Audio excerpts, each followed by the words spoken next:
At least Mike Pence understands the Constitution and his authority as VP. And his allies have said for now more than 2.5 years, and continue to insist to this very hour. The Georgia election was not stolen, and I had no right to overturn the election on January 6th. It's a hard truth. My friend Governor Brian Kemp said it well yesterday. He said, for nearly 3 years, anyone with evidence of fraud has failed to come forward to provide evidence in a court of law. Yeah, every single court case that anybody has brought claiming that the election was a fraud, they never won any of their cases because they never had any evidence because it never happened. Regarding the Georgia elections. That was former Vice President and current Republican presidential candidate Mike Pence addressing for the first time the Georgia indictment of Donald Trump.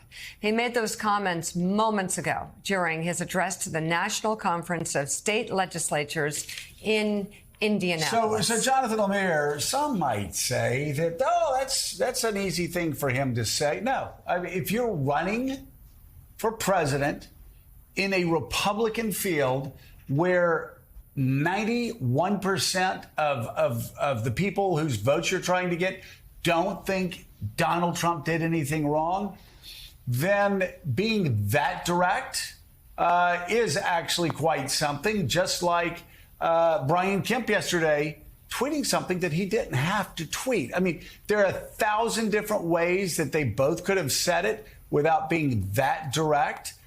So I think we should tip our hat when people actually say the very things we're saying they should say all along.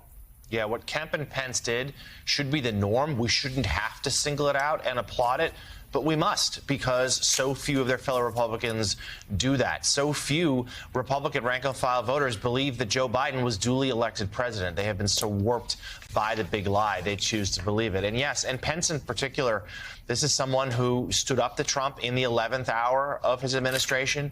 On January 5th said, no, I won't on January 6th do what you want me to do.